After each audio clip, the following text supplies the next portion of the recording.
माघ महीना 26 जनवरी से शुरू हो चुका है। इस महीने में स्नान, दान और पूजन का विशेष महत्व बताया गया है। कई लोग माघ महीने में संगम के तट पर कल्पवास भी करते हैं। मान्यता है कि माघ मास में पवित्र नदियों में स्नान करने से सभी पापों से छुटकारा मिल जाता है। जो लोग इस महीने में नदी में स्नान नहीं कर सकते, उन्हें घर पर ही नहाने के पानी में गंगा जल मिलाकर स्नान करना चाहिए। इससे भी पुण्य की प्राप्ति होती है। इस महीने में माघ मास की कथा का विशेष महत्व है। तो दोस्तों, आज इस वीडियो में हम माघ मास की कथा के विषय में जानेंगे। तो दोस्तों, आज इस वीडियो में हम 1 अध्याय से लेकर 8 अध्याय तक की माघ मास की कथा सुनेंगे। वीडियो अच्छी लगे तो लाइक और ज़्यादा से ज़्यादा शेयर करिएगा। और हाँ, अगर चैनल पे नए आए हैं तो चैनल को सब्सक्राइब करना मत भूलिएगा और अपने विचार हमें कमेंट बॉक्स में लिख करके ज़रूर बताइएगा। तो दोस्तों, चलिए सुनते हैं माघ मास की कथा। माघ मास की कथा का प्रथम अध्याय है नारायणं नमस्कृत्य नरं चैव नरोत्तमं देवी सरस्वती चैव ततो जयमुदीरयेत। अर्थात सारे संसार के कर्ता श्री भगवान विष्णु, माता लक्ष्मी और देवी सरस्वती तथा देव गुरु बृहस्पति जी के चरण कमलों में नमस्कार करके मैं इस माघ मास महात्म्य का वर्णन करता हूँ। एक समय श्री सूत जी ने अपने गुरु श्री व्यास जी से कहा, हे आदरणीय गुरुदेव, कृपा करके आप मुझे माघ मास की कथा का महात्म्य कहिए, क्योंकि मैं आपका शिष्य हूँ। व्यास जी कहने लगे कि रघुवंश के राजा दिलीप एक समय यज्ञ के स्नान के पश्चात सुंदर वस्त्र पहनकर, शिकार की सामग्री से युक्त कवच और शोभायमान आभूषण पहने हुए अपने सिपाहियों से घिरे हुए जंगल में शिकार खेलने के लिए अपने नगर से बाहर निकले। उनके सिपाही जंगल में शिकार के लिए मृग, व्याघ्र, सिंह आदि जंतुओं की तलाश में इधर उधर फिरने लगे। उस वन में वनस्थली अत्यंत शोभा को प्राप्त हो रही थी। वन में कहीं वृक्षों पर मोर नाच रहे थे, कहीं कहीं मृगों के झुंड फिरते थे, कहीं गीदड़ अपना भयंकर शब्द कर रहे थे, कहीं गैंडों का समूह हाथियों के समान फिर रहा था, कहीं वृक्षों के कोटरों में बैठे हुए उल्लू अपना भयानक शब्द कह रहे थे, कहीं सिंहों के पदचिन्हों के साथ घायल मृगों के रक्त से भूमि लाल हो रही थी, कहीं दूध से भरी थनों वाली सुंदर भैंसें फिर रही थी, कहीं पर गंधित पुष्प, हरी हरी लताएं वन की शोभा को बढ़ा रही थीं। कहीं बड़े बड़े पेड़ खड़े थे तो कहीं पर उन पेड़ों पर बड़े बड़े अजगर और उनकी केचुलियां भी पड़ी हुई थी। उसी समय राजा के सिपाहियों के बाजे की आवाज सुनकर एक मृग वन में से निकलकर भागने लगा और बड़ी बड़ी चौकड़ियां भरता हुआ आगे बढ़ा। राजा ने उसके पीछे अपना घोड़ा दौड़ाया, परंतु मृग पूर्ण शक्ति से भागने लगा। मृग कांटेदार वृक्षों के एक जंगल में घुसा और राजा ने भी उसके पीछे वन में प्रवेश कर दिया, परंतु कुछ दूर जाकर मृग राजा की दृष्टि से ओझल होकर कहीं निकल गया। राजा निर्जन वन में अपने सैनिकों सहित प्यास के मारे अति दुखी हो गए। दोपहर के समय अधिक मार्ग पर चलने से सैनिक थक गए और घोड़े रुक गए। कुछ थोड़ी देर के बाद राजा ने एक बड़ा भारी सुंदर सरोवर देखा, जिसके किनारों पर घने वृक्ष थे। इसका जल सज्जनों के हृदय के समान पवित्र था। सरोवर का जल लहरों से बड़ा सुंदर लगता था। जल में अनेक प्रकार के जल जंतु, मछलियां और स्वच्छंदता से इधर उधर फिर रही थी। दुष्टों के समान निर्दयी चित्त वाले मगरमच्छ भी थे। किसी किसी जगह लोभी के घर के समान सिमाल भी पड़ी हुई थी। जैसे विपत्ति में पड़े हुए लोगों के दुखों को हरने वाले दानी पुरुष के समान यह सरोवर अपने जल में सबको सुखी करता था। जैसे मेघ चालक के दुख को हरता है, इस सरोवर को देखकर राजा की थकावट दूर हो गई। रात्रि को राजा ने वहीं विश्राम किया और सैनिक पहरा देने लगे, चारों तरफ फैल गए। रात्रि के अंतिम समय में शूकरों के एक झुंड ने आकर अंतिम समय में पानी पिया और कमल के झुंड के पास आया। तब शिकारियों ने सावधान होकर शूकरों पर आक्रमण किया और उनको मारकर पृथ्वी पर गिरा दिया। उस समय सब शिकारी कोलाहल करते हुए बड़ी प्रसन्नता के साथ राजा के पास गए और राजा प्रभात हुआ देखकर उनके साथ ही अपनी नगरी की तरफ चल पड़ा। रास्ते में एक तपस्वी को देखा जिसका शरीर तपस्या और नियम के कारण बिल्कुल सूख गया था, जो मृगछाला और वल्कल पहने हुए था। राजा ने ऐसे घोर तपस्वी को देखकर बड़े आश्चर्य से उसको प्रणाम किया और हाथ जोड़कर खड़ा हो गया। तब तपस्वी ने राजा को कहा कि हे राजन, इस पुण्य शुभ माघ में इस सरोवर को छोड़कर तुम यहाँ से जाने की इच्छा क्यों करते हो? तब राजा कहने लगा कि महात्मन, मैं तो माघ मास में स्नान के फल को कुछ भी नहीं जानता। कृपया करके आप विस्तार पूर्वक मुझको बतलाइए। माघ मास दूसरा अध्याय। राजा के ऐसे वचन सुनकर तपस्वी कहने लगा कि राजन, भगवान सूर्य बहुत शीघ्र उदय होने वाले हैं, इसलिए यह समय हमारे लिए स्नान का है, कथा का नहीं। सो आप स्नान करके अपने घर को जाओ और अपने गुरु श्री वशिष्ठ जी से इस महात्म्य को सुनो। इतना कहकर तपस्वी सरोवर में स्नान के लिए चले गए और राजा भी विधि पूर्वक सरोवर में स्नान करके अपने घर लौटा और रनिवास में जाकर तपस्वी की सब कथा रानी को सुनाई। तब सूत जी कहने लगे, महाराज, राजा ने अपने गुरु वशिष्ठ जी से क्या प्रश्न किया और उन्होंने क्या उत्तर दिया, सो कहिए। व्यास जी कहने लगे, हे सूत जी, राजा दिलीप ने रात्रि को सुख से सोकर प्रातः काल समय ही अपने गुरु वशिष्ठ के पास जाकर उनके चरणों को छूकर प्रणाम करके नम्रता से पूछा कि गुरुजी, आपने आचार नीति, राजधर्म तथा चारों वर्णों को, चारों आश्रमों की क्रियाओं, दान और उनके व्रत विधान, यज्ञ और उनकी विधियां, वन उनकी प्रतिष्ठा तथा भगवान विष्णु की आराधना बतलाई है। परंतु अब मैं आपसे माघ मास के स्नान के महात्म्य को सुनना चाहता हूँ। सो हे तपोधन, नियम पूर्वक इस विधि को समझाइए।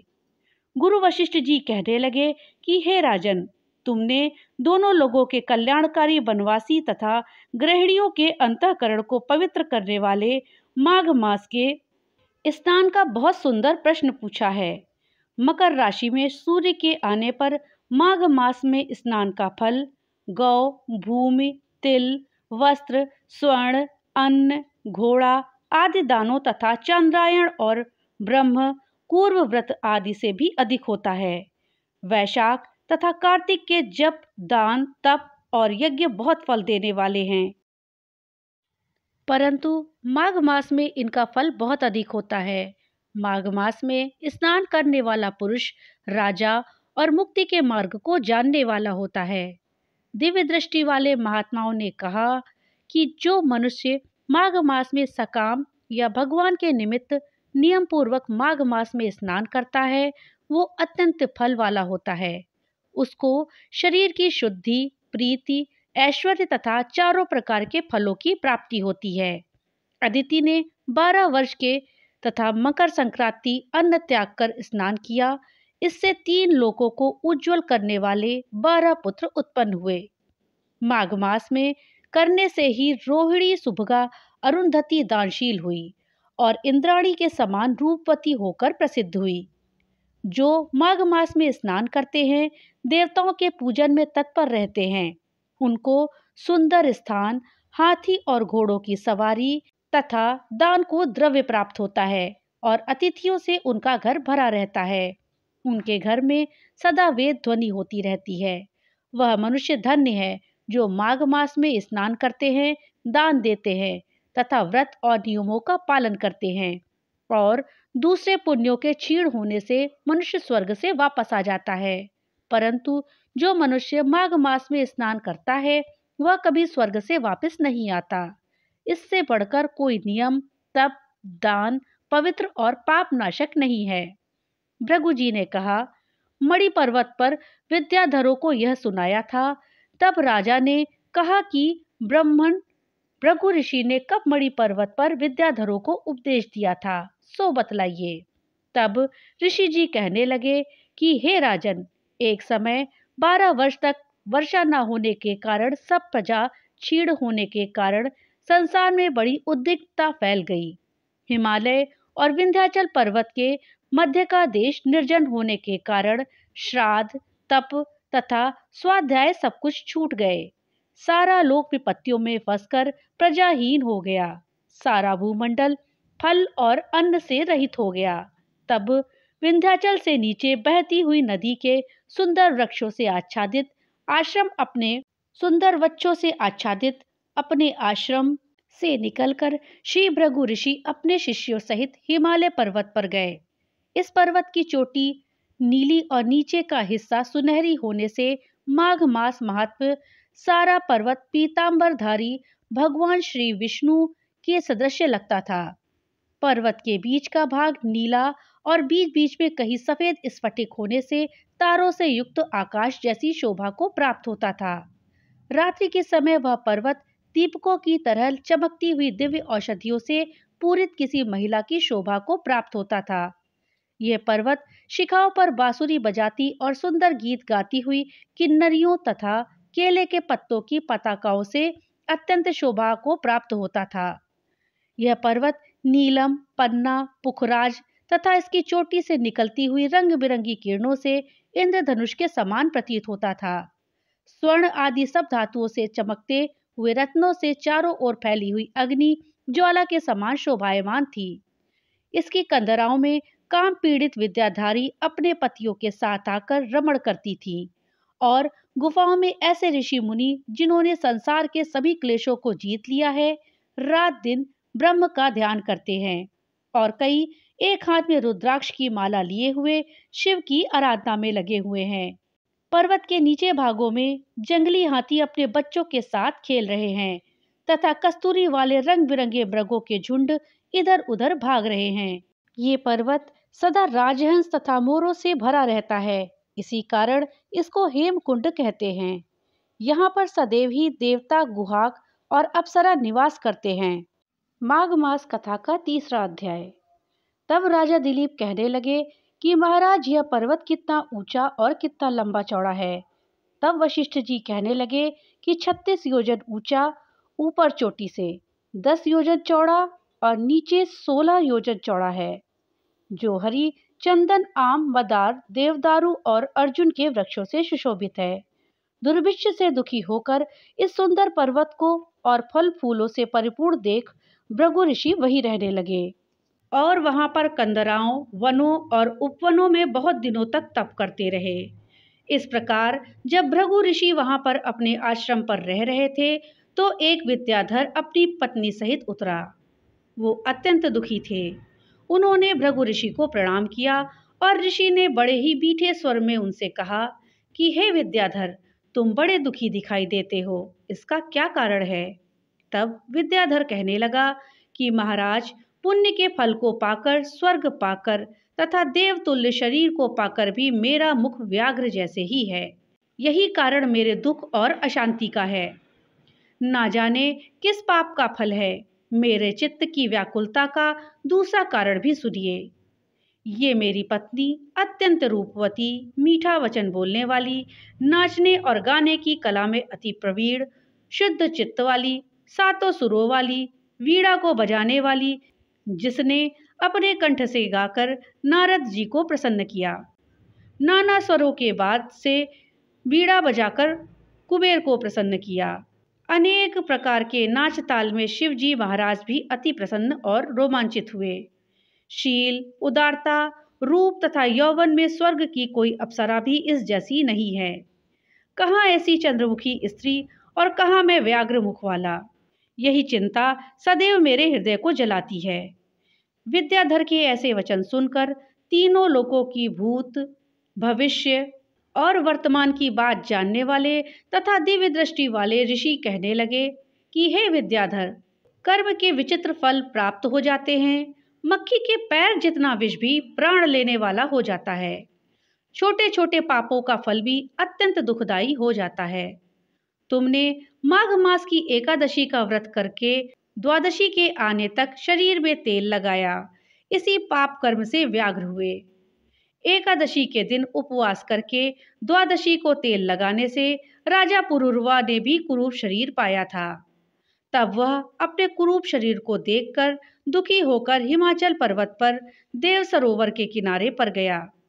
प्रीतिपूर्वक शुद्ध स्नान करके कुशा के आसन पर बैठकर भगवान कमल नेत्र वाले पीतांबर पहने वनमाला धारण किए हुए विष्णु का चिंतन करते हुए पुरुरवा ने 3 मास तक निराहार रहकर भगवान का चिंतन किया। इस प्रकार 7 के जन्मों में प्रसन्न होने वाले भगवान राजा के 3 महीने के तप से ही अत्यंत प्रसन्न हो गए और माघ की शुक्ल पक्ष की एकादशी को प्रसन्न होकर भगवान ने अपने शंख के जल से राजा को पवित्र किया। भगवान ने उसके तेल लगाने की बात याद दिलाकर सुंदर देवताओं का सा रूप दिया, जिसको देखकर उर्वशी भी उसको चाहने लगी और राजा सुकृत्य होकर अपनी पुरी को चला गया।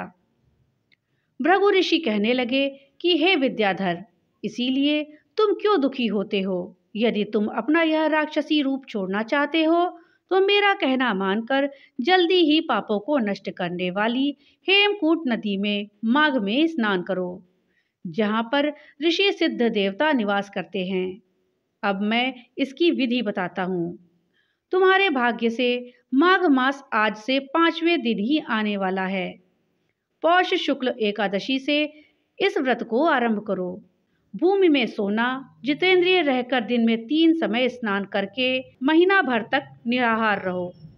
सब भोगों का त्याग करके तीनों समय को शिव जी स्तोत्र और मंत्रों से पूजन करोगे तो तुम्हारा मुख कामदेव के समान हो जाएगा और देवता भी तुम्हारा मुख देखकर चकित हो जाएंगे और तुम अपनी स्त्री के साथ सुखपूर्वक क्रीड़ा करोगे। माघ मास के प्रभाव को जानकर सदा माघ में स्नान करो। पाप और दरिद्रता से बचने के लिए मनुष्य को सदा यत्न से माघ मास का स्नान करना चाहिए। यह स्नान सदा सब दानों और यज्ञों के फल को देता है और पापों का क्षय होता है। वशिष्ठ जी कहते हैं कि हे राजा दिलीप की यह कथा भृगु जी ने विद्याधर को सुनाई। माघ स्नान योगों से भी बढ़कर यज्ञ तथा यज्ञों से बढ़कर गर्जना करता है। पुष्कर, कुरुक्षेत्र, ब्रह्मावर्त, काशी, प्रयाग तथा गंगा सागर जैसे संगमों से मनुष्य को जो फल 10 वर्ष में मिलता है, उतना ही फल माघ मास में स्नान करने से 3 दिन में मनुष्य को मिलता है। इसमें संशय नहीं है कि चिरकाल तक स्वर्ग में रहने की इच्छा करने वाले मनुष्यों को सदा यत्न से माघ मास में स्नान करना चाहिए। आयु, आरोग्य, धन, रूप, कल्याण और गुण प्राप्त करने वालों को माघ मास का स्नान नहीं छोड़ना चाहिए। स्नान करने वाला इस लोक तथा परलोक में सदा सुख पाता है। वशिष्ठ जी कहते हैं कि हे दिलीप, भृगु जी के यह वचन सुनकर वह विद्याधर अपनी स्त्री सहित उसी स्थान पर पर्वत के झरने में माघ मास का स्नान करता रहा और उसके प्रभाव से उसका मुख देव के समान हो गया और वह पाणिग्रीव पर्वत पर आनंद से रहने लगे। और भृगु जी भी नियम की समाप्ति पर शिष्यों सहित ईवा नदी के तट पर आ गए। माघ मास का चौथा अध्याय। श्री वशिष्ठ जी कहने लगे कि हे राजन, अब मैं माघ मास के उस महात्म्य को बताता हूँ जो कीर्ति वीर्य से पूछने पर दत्तात्रेय जी ने कहा था। जिस समय साक्षात विष्णु के रूप श्री दत्तात्रेय जी सत्य पर्वत पर रहते थे, तब माहिष्मती के राजा सहस्रार्जुन ने उनसे पूछा कि हे योगियों में श्रेष्ठ दत्तात्रेय जी, मैंने सब धर्म सुने, अब आप कृपा करके मुझे माघ मास का महात्म्य कहिए। तब दत्तात्रेय जी बोले, जो नारद जी से ब्रह्मा जी ने कहा था वही मैं माघ मास महात्म्य में तुमसे कहता हूँ। इसी कर्म भूमि भारत में जन्म लेकर जिसने माघ स्नान नहीं किया उसका जन्म निष्फल है। माघ मास महात्म्य भगवान की प्रसन्नता, पापों के नाश और स्वर्ग की प्राप्ति के लिए माघ स्नान अवश्य करना चाहिए। यदि यह पुष्ट शुद्ध शरीर माघ स्नान के बिना ही रह जाए तो इसकी रक्षा करने से क्या लाभ। गर्व से धर्म का, क्रोध से तप का, गुरुजनों की सेवा ना करने से स्त्री तथा ब्रह्मचारी बिना जली अग्नि के हवन और बिना साक्षी के मुक्ति का नाश हो जाता है। जीविका के लिए कहने वाली कथा अपने ही लिए बनाए हुए भोजन की क्रिया शूद्र से भिक्षा लेकर किया हुआ यज्ञ तथा कंजूस का धन, ये सब नाश के कारण हैं। बिना अभ्यास और आलस्य वाली विद्या, असत्यवाणी, विरोध करने वाला राजा, जीविका के लिए तीर्थ यात्रा, जीविका के लिए व्रत, संदेह युक्त मंत्र का जप, व्यग्रचित होकर जप करना, वेद न जानने वाले को दान देना, संसार में नास्तिक मत ग्रहण करना, श्रद्धा बिना धार्मिक क्रिया, यह सब व्यर्थ है। और जिस तरह दरिद्री का जीना व्यर्थ है, उसी तरह माघ स्नान के बिना मनुष्य का जीना व्यर्थ है। ब्रह्मघाती, सोना चुराने वाला, मदिरा पीने वाला, गुरु पत्नीगामी और इन चारों की संगति करने वाला माघ स्नान से पवित्र होता है। जल कहता है कि सूर्योदय से पहले जो मुझसे स्नान करता है, मैं उसके बड़े बड़े पापों को नष्ट कर देता हूँ। महापातक भी स्नान करने से भस्म हो जाते हैं। माघ मास के स्नान का जब समय आ जाता है तो सब पाप अपने नाश के भय से कांप जाते हैं। जैसे मेघों से युक्त होकर चंद्रमा प्रकाश करता है, वैसे ही श्रेष्ठ मनुष्य माघ में स्नान करके प्रकाशमान होते हैं। काया, वाचा, मनसा से किए हुए छोटे या बड़े, नए या पुराने सभी पाप स्नान से नष्ट हो जाते हैं। आलस्य में बिना जाने जो पाप किए हों वो भी नाश हो जाते हैं। जिस तरह जन्म जन्मांतर के अभ्यास से आध्यात्मिक ज्ञान की प्राप्ति होती है, उसी तरह जन्म जन्मांतर तक अभ्यास से ही माघ स्नान में मनुष्य की रुचि होती है। यह अपवित्रों को पवित्र करने वाला बड़ा तप और संसार रूपी कीचड़ को धोने की पवित्र वस्तु है। हे राजन, जो वनवांछित फल देने वाला माघ मास में स्नान नहीं करता, वो सूर्य चंद्र के समान भोगों को कैसे भोग सकते हैं। माघ मास कथा का 5वां अध्याय। श्री दत्तात्रेय जी कहते हैं कि हे राजन, एक प्राचीन वृत्तांत सुनाता हूँ। भृगुवंश में ऋषिका नाम की एक विधवा ब्राह्मणी थी, जो बाल्यकाल में ही विधवा हो गई थी। वो रेवा नदी के किनारे विंध्य पर्वत के नीचे तपस्या करने लगी। वह जितेंद्रिय, सत्यवक्ता, सुशील, दानशीला तथा तप करके देह को सुखाने वाली थी। वह अग्नि में आहुति देकर उच्च वृत्ति द्वारा छठे काल में भोजन करती थी। वह वल्कल धारण करती और संतोष से अपने जीवन व्यतीत करती थी। उसने रेवा और कपिल नदी के संगम में 60 वर्ष तक माघ स्नान किया और फिर वहां पर ही मृत्यु को प्राप्त हो गई। माघ स्नान के फल से वह दिव्य 4000 वर्ष तक विष्णु लोक में वास करके सुंद और उपसुंद दैत्यों का नाश करने के लिए ब्रह्म द्वारा तिलोत्मा नाम की अप्सरा ब्रह्मलोक में उत्पन्न हुई। वह अत्यंत रूपवती, गान विद्या में अति प्रवीण और मुकुट कुंडल से शोभायमान थी। उसका रूप, यौवन और सौंदर्य देखकर ब्रह्मा भी चकित हो गए। वह कुमारी तिलोत्मा रेवा नदी के पवित्र जल में स्नान करके वन में बैठी थी। तब सुंद और उपसुंद के सैनिकों ने चंद्रमा के समान रूपवती को देखकर अपने राजा सुंद और उपसुंद से उसके रूप की शोभा का वर्णन किया और कहने लगे कि कामदेव को लज्जित करने वाली ऐसी परम सुंदरी को हमने कभी नहीं देखी, आप भी चलकर देखें। तब वे दोनों मदिरा के पात्र रखकर वहां पर आगे आए, जहां पर वह सुंदरी बैठी थी, और मदिरा के पाने से विह्वल होकर काम पीड़ा से पीड़ित हुए, और दोनों ही आपस में उस स्त्री रत्न को प्राप्त करने के लिए विवादग्रस्त हुए और फिर आपस में युद्ध करते हुए वहीं समाप्त हो गए। तब उन दोनों को मरा हुआ देखकर वहां उनके सैनिकों ने बड़ा कोलाहल मचाया, और तब तिलोत्तमा काल रात्रि के समान उनको पर्वत से गिराती हुई 10 दिशाओं को प्रकाशमान करती हुई आकाश में चली गई और देव कार्य सिद्ध करके ब्रह्मा के सामने आई। तो ब्रह्मा जी ने प्रसन्न होकर कहा कि हे चंद्रवदनी, मैंने तुमको सूर्य के रथ पर स्नान दिया। जब तक आकाश में सूर्य स्थित है, नाना प्रकार के भोगों को भोगो। सो हे राजन, वह ब्राह्मणी अब भी सूर्य के रथ पर माघ मास के स्नान के उत्तम भोगों को भोग रही है। इसलिए श्रद्धावान पुरुषों को उत्तम गति पाने के लिए यह यत्न के साथ माघ मास में विधि पूर्वक स्नान करना चाहिए। माघ मास का 6वां अध्याय। पूर्व समय में सतयुग के उत्तम निषेध नामक नगर में हेमकुंडल नाम वाला कुबेर के सदृश धनी वैश्य रहता था, जो कुलीन, अच्छे काम करने वाला, देवता अग्नि और ब्राह्मण की पूजा करने वाला, खेती का काम करता था।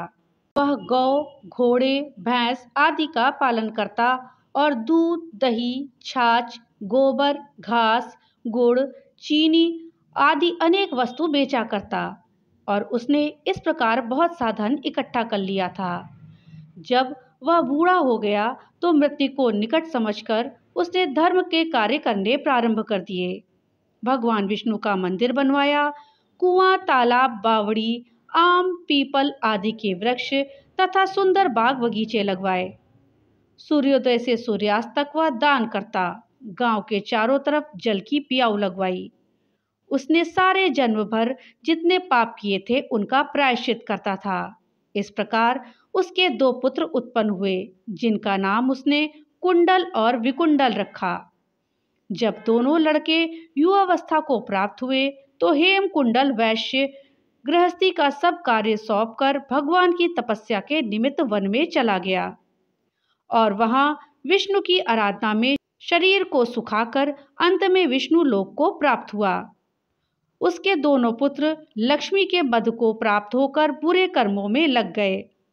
वैश्यगामी वीणा और बाजे लेकर वैश्याओं के साथ गाते फिरते, अच्छे सुंदर वस्त्र पहनकर, सुगंधित तेल आदि लगाकर, भाड़ और खुशामदीदों से घिरे हुए हाथी की सवारी करते थे और सुंदर घरों में रहते थे।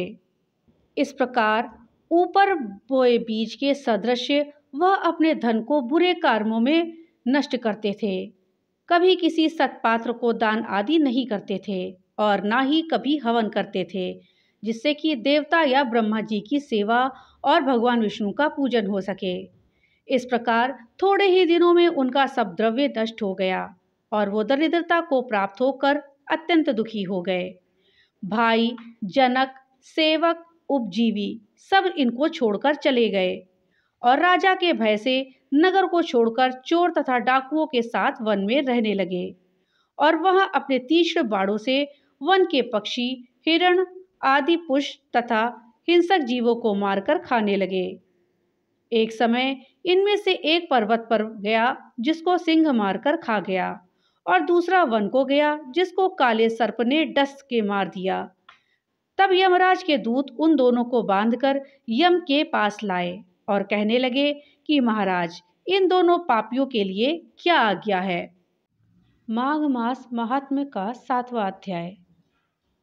चित्रगुप्त ने उन दोनों के कर्मों की आलोचना करके दूतों से कहा कि बड़े भाई कुंडल को घोर नरक में डालो और दूसरे छोटे भाई विकुंडल को स्वर्ग ले जाओ, जहां उत्तम भोग है। एक दूत तो कुंडल को नरक में फेंकने के लिए ले गया और दूसरा दूत बड़ी नम्रता से कहने लगा कि हे विकुंडल, चलो, तुम अपने अच्छे कर्मों से स्वर्ग को प्राप्त होकर अनेक प्रकार के सुख को भोगो।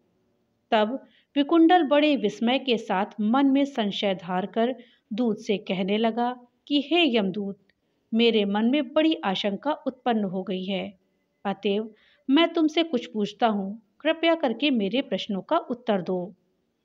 हम दोनों भाई एक ही कुल में उत्पन्न हुए, एक ही जैसे कर्म करते रहे। दोनों भाइयों ने कभी कोई शुभ कार्य नहीं किया, फिर भी एक को नरक क्यों प्राप्त हुआ? मैं अपने स्वर्ग में आने का कोई कारण नहीं देखता। तब यमदूत कहने लगा, हे विकुंडल, माता पिता, पुत्र, पत्नी, भाई बहन सबसे जन्म के कारण संबंध होता है और जन्म कर्म को भोगने के लिए ही प्राप्त होता है। जिस प्रकार एक वृक्ष पर अनेक पक्षियों का आगमन होता रहता है, उसी तरह इस संसार में पुत्र, माता पिता का भी संगम होता है। इनमें से जो जैसे कर्म करता है वैसे ही फल भोगता है। तुम्हारा भाई अपने पाप कर्मों से नरक में गया, तुम अपने पुण्य कर्म के कारण स्वर्ग में जा रहे हो। तब विकुंडल ने आश्चर्य से पूछा कि मैंने तो आजन्म कोई धर्म का कार्य नहीं किया, मेरा पुण्य सदैव पापों में ही लगा रहा और मैं अपने पुण्य के कर्मों को नहीं जानता। यदि तुम मेरे कर्मों को जानते हो तो कृपया करके बताओ। तब देवदूत कहने लगा कि मैं सब प्राणियों को भली भांति जानता हूँ, तुम नहीं जानते। सुनो, हरिमित्र का पुत्र सुमित्र नाम का ब्राह्मण था, जिसका आश्रम यमुना नदी की दक्षिणोत्तर दिशा में था। उससे जंगल में ही तुम्हारी मित्रता हो गई और उसके साथ तुमने 2 बार माघ मास में श्री यमुना जी में स्नान किया था। पहली बार स्नान करने से तुम्हारे सब पाप नाश हो गए और दूसरी बार स्नान करने से तुमको स्वर्ग की प्राप्ति हुई। सो हे वैश्येश्वर, तुमने 2 बार माघ मास में स्नान किया, इसी के पुण्य के फल से तुमको स्वर्ग की प्राप्ति हुई है और तुम्हारा भाई नरक को प्राप्त हुआ है। दत्तात्रेय जी कहने लगे कि इस प्रकार वह भाई के दुखों से अति दुखित होकर नम्रता पूर्वक मीठे वचनों से दूतों से कहने लगा कि हे दूतों, सज्जन पुरुषों के साथ 7 पग चलने से मित्रता हो जाती है और यह कल्याणकारी होती है। मित्र प्रेम की चिंता ना करते हुए तुम मुझको इतना बताने की कृपा करो कि कौन से कर्म से मनुष्य यमलोक को प्राप्त नहीं होता, क्योंकि तुम सर्वज्ञ हो। माघ मास के महात्म का 8वां अध्याय। यमदूत कहने लगा कि तुमने बड़ी सुंदर वार्ता पूछी है। यद्यपि मैं पराधीन हूँ, फिर भी तुम्हारे स्नेहवश अपनी बुद्धि के अनुसार बताता हूँ। जो प्राणी काया, वाचा और मनसा से कभी दूसरों को दुख नहीं देते, वे यमलोक में नहीं जाते। हिंसा करने वाले वेद, यज्ञ, तप और दान से भी उत्तम गति को नहीं पाते। अहिंसा सबसे बड़ा धर्म है। तप और दान ऋषियों ने बताया है। जो मनुष्य जल या पृथ्वी पर रहने वाले जीवों को अपने भोजन के लिए मारते हैं, वे कालसूत्र नामक कर्क में पड़ते हैं और वहां अपने का मांस खाते हैं और रक्त पीप पान करते हैं तथा पीप की माघ मास महत्व कीच में उनको कीड़े काटते हैं। हिंसक जन्मांध, काने कुबड़े, लूले, लंगड़े, दरिद्री और अंगहीन होते हैं। इस कारण इस लोक तथा परलोक में सुख की इच्छा करने वाले को काया, वाचा तथा मन से दूसरे का द्रोह नहीं करना चाहिए। जो हिंसा नहीं करते उनको किसी प्रकार का भय नहीं होता। जिस तरह सीधी और टेढ़ी दोनों प्रकार की बहने वाली नदियां समुद्र में मिल जाती हैं, वैसे ही सब धर्म अहिंसा में प्रवेश कर जाते हैं। ब्रह्मचारी, गृहस्थ, वानप्रस्थी तथा यति सभी अपने अपने धर्म का पालन करने और जितेंद्रिय रहने से ब्रह्मलोक को प्राप्त करते हैं। जो जलाशय आदि बनाते हैं और सदैव 5 यज्ञ करते हैं, वे यमपुरी में नहीं जाते। जो इंद्रियों के वशीभूत नहीं हैं, वेद व्यापी हैं और नित्य ही अग्नि का पूजन करते हैं, वे स्वर्ग को जाते हैं। युद्ध भूमि में जो शूरवीर वीर गति पाते हैं, वे सूर्य लोक को जाते हैं। जो स्त्री शरण में आए हुए दोह तथा ब्राह्मण की रक्षा के लिए प्राण देते रहते हैं, वे कभी स्वर्ग से नहीं लौटते। जो मनुष्य असहाय लोगों, वृद्ध, अनाथ तथा गरीबों का पालन करते हैं, वे भी स्वर्ग में जाते हैं। जो मनुष्य गौओं के लिए पानी की व्यवस्था करते हैं तथा जो लोग कुआं, तालाब और बावड़ी बनवाते हैं, वे सदैव में निवास करते हैं। जैसे जैसे जीव इनमें पानी पीते हैं, वैसे वैसे उनका धर्म बढ़ता है। से ही मनुष्य के प्राण हैं, इसलिए जो प्याऊ आदि लगवाते हैं, अक्षय स्वर्ग को प्राप्त होते हैं। बड़े बड़े यज्ञ भी वो फल नहीं देते जो अधिक छाया वाले वृक्ष मार्ग में लगाने से देते हैं। जो अच्छे और अच्छी छाया वाले मार्ग के वृक्षों को काटता है, वो नरकगामी होता है। तुलसी का वृक्ष लगाने वाला सब पापों से छूट जाता है। जिस घर में तुलसी वन है, वहाँ घर तीर्थ समान है और उस घर में कभी यमदूत नहीं जाते। तुलसी की सुगंध से पितरों का चित्त आनंदित हो जाता है और वे विमान में बैठकर विष्णु लोक को जाते हैं। नर्मदा नदी का दर्शन, गंगा का स्नान और तुलसी दल का स्पर्श, ये सब बराबर फल देने वाले होते हैं। हर द्वादशी को ब्रह्मा भी तुलसी का पूजन करते हैं। रत्न, सोना, फूल तथा मोती की माला के दान का इतना पुण्य नहीं मिलता है जितना कि तुलसी की माला के दान का। जो फल आम के 1000 और पीपल के 100 वृक्ष लगाने से होता है, वह तुलसी के 1 वृक्ष लगाने से होता है। पुष्कर आदि तीर्थ, गंगा आदि नदी, वासुदेव आदि देवता सभी तुलसी में वास करते हैं। जो मनुष्य एक बार, 2 या 3 बार रेवा नदी से उत्पन्न शिव मूर्ति की पूजा करता है या स्फटिक रत्न के पत्थर में आप निकले हुए तीर्थ में, पर्वत या वन में रखी हुई शिव की मूर्ति की पूजा करता है और सदैव ओम नमः शिवाय मंत्र का जाप करता है, वो यमलोक की कथा भी नहीं सुनते। प्रसंग, शठता, अभिमान या लोभ से शिव की पूजा करने वाले भी यमद्वार नहीं देखते। शिव पूजा के समान पापों के नष्ट करने वाला तथा कीर्ति देने वाला लोक में और कोई काम नहीं है। जो शिवालय स्थापित करते हैं वो शिवलोक में जाते हैं। ब्रह्मा, विष्णु तथा शिव का मंदिर बनाकर मनुष्य बैकुंठ वासी होता है। जो भगवान की पूजा के लिए फूलों का बाग लगाते हैं वे धन्य हैं। जो माता पिता, देवता और अतिथियों का सदैव पूजा करते हैं वे ब्रह्मलोक को प्राप्त होते हैं। तो दोस्तों, ये थी माघ मास की कथा का 1 से लेकर 8 अध्याय तक का भाग। आगे की कथा के लिए मिलते हैं अगली नई वीडियो के साथ। तब तक के लिए राधे राधे।